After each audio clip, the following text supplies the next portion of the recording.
Hey guys, what's going on? After my last video, I had a lot of good discussions about the content of being hard to kill. And probably one of the most discussed topics on that list was just maintaining awareness. So I want to talk a little bit about how we can maintain awareness a little bit more in depth than that video went.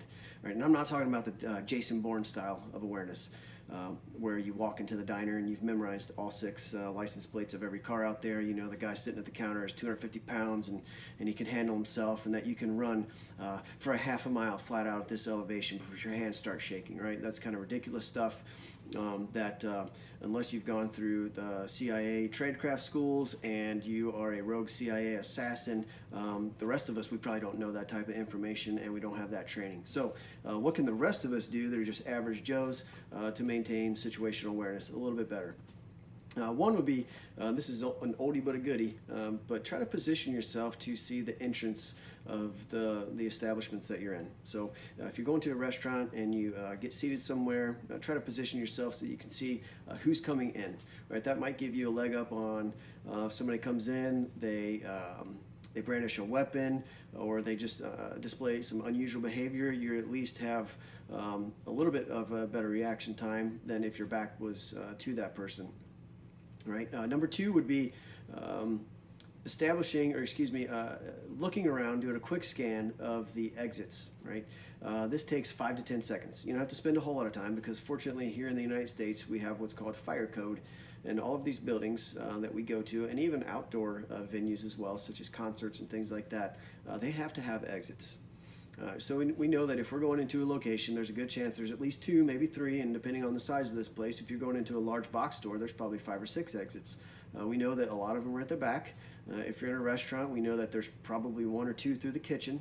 All right, so there's a couple of gimmies right there that we know that there's at least a few exits, but it is helpful to kind of do a scan around and find them. You don't have to walk back through the kitchen, obviously, at the restaurant, but you should know that there's one back there anyway. But things are well marked, fortunately, again, in the United States. If you're overseas, that's a different entity altogether.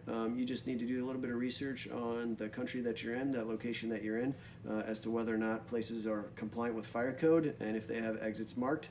If not, you might have to go to the restroom and sort of take a look around for a second and see if you can find one without looking like a creep and being in places that you're not supposed to be. Number 3 would be do a quick scan for cover and concealment.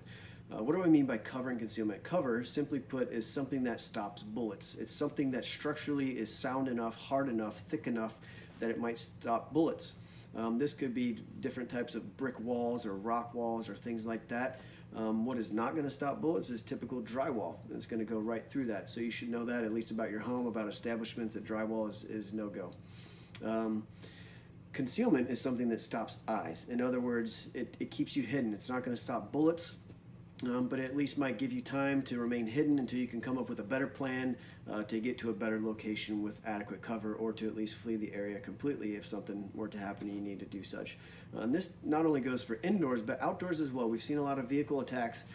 So what I would encourage you to do is, as you're just walking down the sidewalk or you're walking around these outdoor venue types of locations, just kind of look around and see what would be adequate cover and concealment. Can you jump into get out of the line of traffic if an oncoming car is coming up onto the sidewalk? Are there barriers on the sidewalk? Are there garbage cans that are mounted to the sidewalk? Things like that.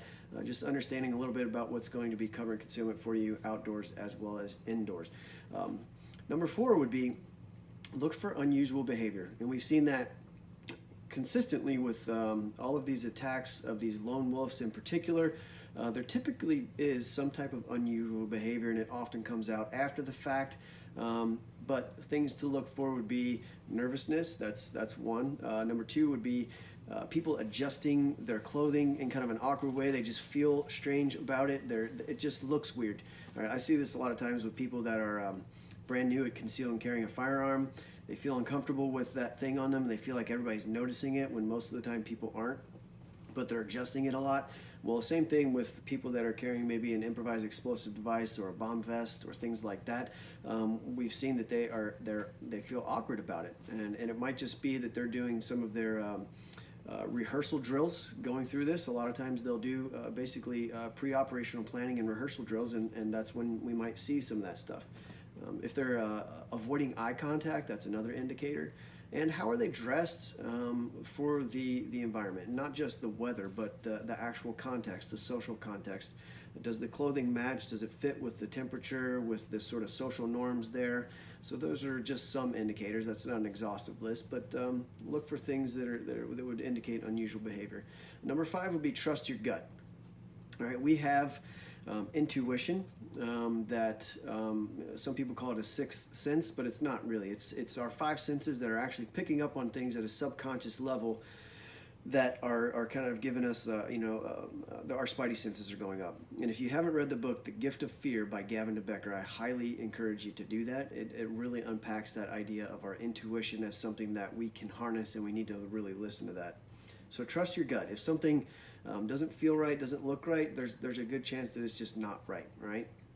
And the last thing is a little bonus, kind of a family night game, right? And this is something that you can do with your kids and make it into a game, but it's really teaching them to understand their environment, pay attention to details, and be able to recall those details later on. What is in place, what's out of place, things like that. It's called Kim's Games.